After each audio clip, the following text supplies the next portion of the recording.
Wow! Hi, Mark! Mama, si Mark na! May tsura si Mark, oh. Tama na.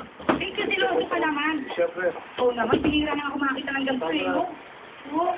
Ay, babayaran mo lang yun eh. Unong gano'n. Ah, hindi. Basta ako bahala sa kanya. Oh, tama. Tama na. Anyway. Okay. Anong high school, nagtitinda ka ng mga chichirya sa Oh, yung high school. Ako po, nung high school po ako, nagtitinda ako ng mga chichirya, mga candies, dun sa classroom namin po. Para po pandagdag na rin po sa, Sa classroom? Sa classroom po. At hindi pwede yung mga tusino, lagunita, no? Ay, hindi po. Hindi po ako nagtitinda ng ganun. Wala akong rep na dala po eh. Ang gano'n ba? So, kasi mga klase kung ano sinasabi siya pag nagbebenta kang gano'n. Oo. Ano po, yung iba po natutuwa sa akin kasi malapit na sila sa tindahan kasi po, hindi na sila pipila sa kantin. Yung iba po, may mga times na parang maliit po yung tingin nila sa akin, pero binabaliwala ko po yun kasi mas naniniwala ako sa sarili ko kasi sinasabi nila. Totoo yan. At hindi masama ang ginagawa mo. Alam mo, nung elementary ako, ganyan din. Nagtitinda ako ng plastic sa palengke. Pagka Sabado at Linggo, nakikita ko yung mga kaklase Ano ko. ka lang yung plastic na Yung binibili? talaga itong pang palengke. Alam ko yung Pag nakikita ko yung mga kaklase ko, nagpapalit- umiiwas akong ganun. Kasi pag Monday, tutuksuhin na ako. Oo. Pero yan, yun, maliban sa pagtitinda ng mga chichirya, ano pa? Oo. Doon ka sa bandaron. Ay, nung para makakuha po ng iba pang pagkakitaan po, at sumasali po ako minsan sa mga singing contest po. Ay, kumakanta ka? Ay! Opo, minsan Ano po. kanta? Ano kanta? Kahit ano po, depende po sa... Ano nga? Ano po, makaluma, makabago. Okay, ano kanta? Ano ba yan? Alam ni Ricky yan?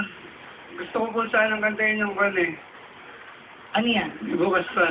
So, but imagine po. Imagine, ni John Lennon. Ano po ng Beatles po? Mga kaibigan, Mark Lennon. No heaven.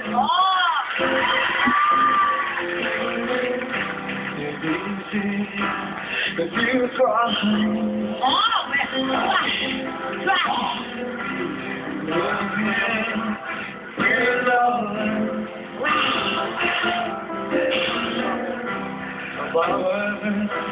only the sky. Imagine all the people living for today.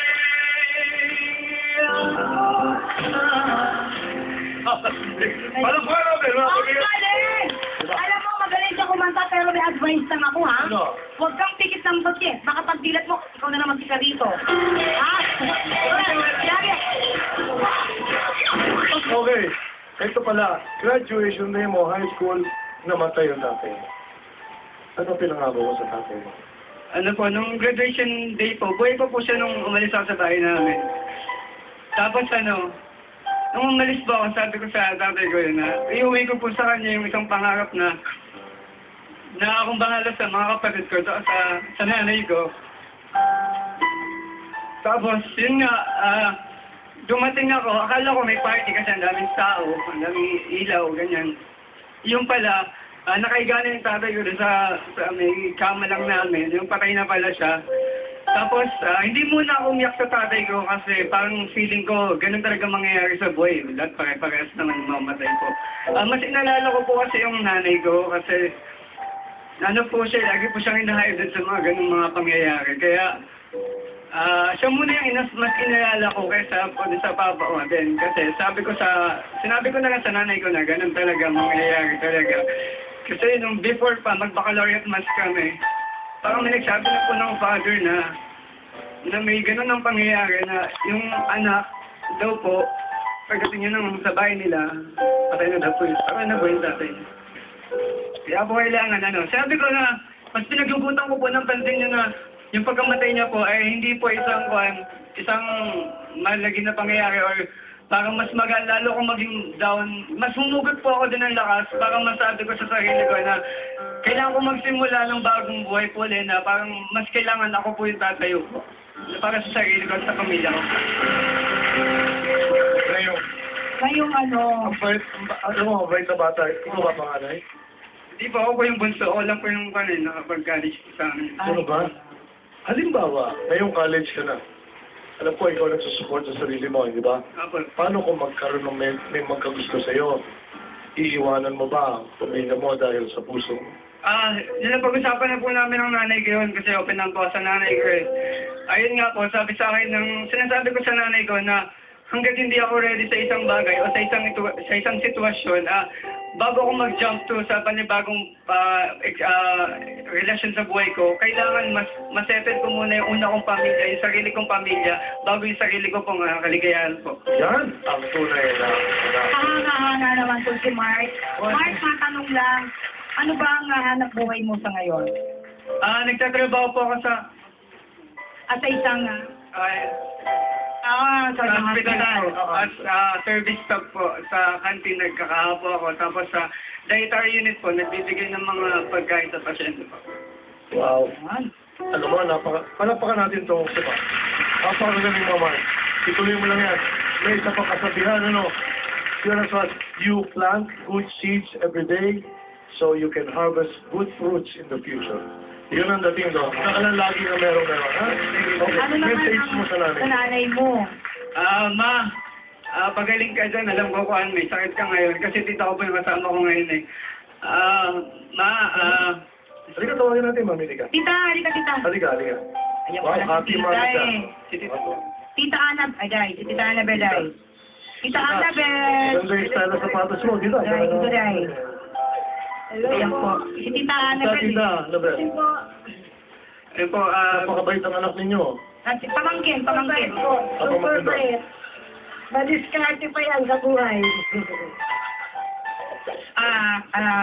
Tuloy natin yung mensahe po sa kanyang nanay. Ma, pagaling ka. Sana minsan mag-try ka naman ng para sa sarili mo din. Kasi minsan kahit pagod ka na, pinipilit mo yung sarili mo. Kahit di mo na kaya. Sorry kung minsan pasaway ako. Minsan lang naman. Hindi kasi basta magtiwala ka lang po. Tapos pagaling ka. Salamat sa lahat na tutulong mo sa akin. Galing. Salamat po. Maraming salamat. Ang galing mo.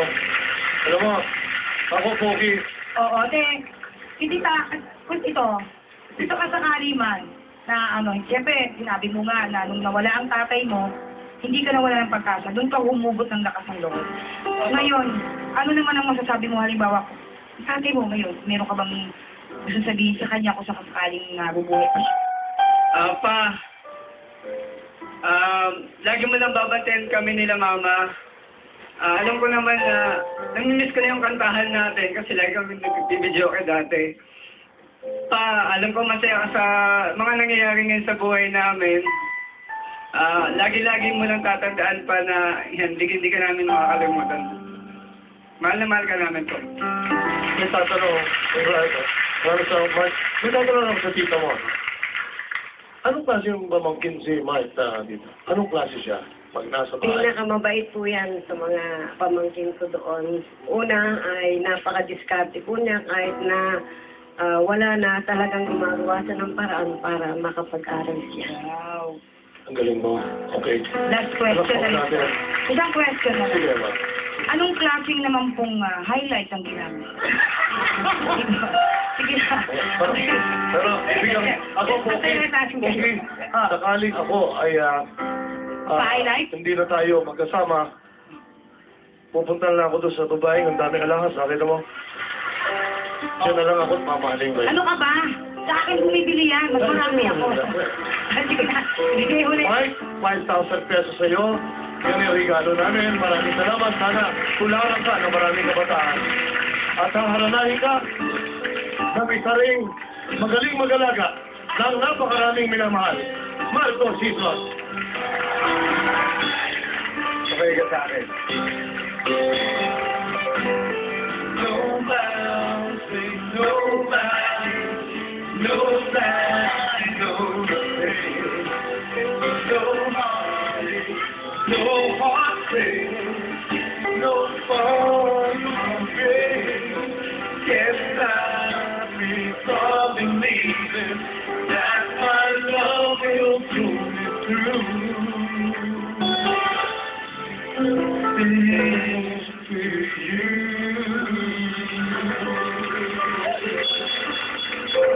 Thank you, Marco. And of course, Mark, maraming salamat sa iyo. Mabuhay ka. More power sa mga kakapin mo pa, ha? At syempre, nakaka-inspire talaga sila, no? Alam mo, sa totoo lang, ito, yan ang mga future na mag-aalaga Oo. ng moralidad ng ating bansa. Kasi, Totoo. makita mo, yun ang klase ng Pinoy.